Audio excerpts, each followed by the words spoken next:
Hello everyone, শুভ বিকেল। সুন্দর সুন্দর বাসকরন দেখতে পাচ্ছেন তো?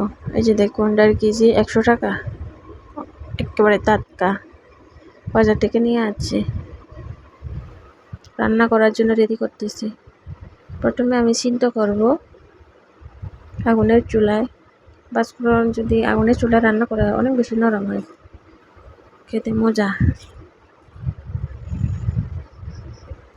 আগুনের চুলায় বসিয়ে দিলাম, অনেকক্ষণ সিদ্ধ করব। চুলাটা বেশ জ্বলতেছে, সেটা একটু লবণ দেব যাতে ভেতরে ঢুকে যায়, খেতে ভালো লাগে আর কি। আগুনের চুলায় রান্না করলে যে কোনো তরকারি অনেক স্বাদের হয়। যে অনেকটা হয়ে এসেছে, নেড়ে দিচ্ছি আর কি, উল্টে দিচ্ছি, নিচেরগুলো উপরে তুলে দিচ্ছি। এখন আমি শীতলের পানি দিয়ে দেব। শীতলের পানি ছাড়া তো আর খাওয়া হবে না, খাওয়া যাবে না।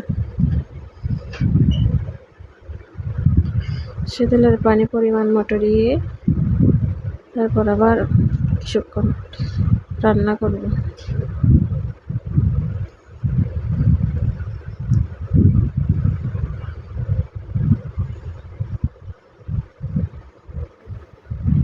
নেড়ে চেড়ে দিয়ে আবার কিছুক্ষণ ঢেকে দেব, কিছুক্ষণ সিদ্ধ করবো আর কি, অনেক বেশি নরম হয়ে যায়। এই যে ধুন্দুল, এটা মিশিয়ে দেব।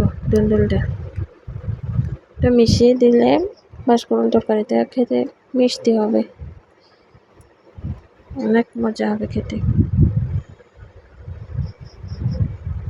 আমার অনেক অনেক প্রিয় এভাবে খেতে, আমার খুব ভালো লাগে। বাসকরন তরকারিটা হয়ে এসেছে, এখন আমি নামিয়ে নেব। ধোঁয়া একেবারে দেখা যাচ্ছে না, এই যে দেখুন, পানি দেখানোর চেষ্টা করতেছি। হয়ে এসেছে আমার বাসকরন তরকারিটা। মরিচ ভর্তা দিয়ে খেয়ে নেব। টাটা।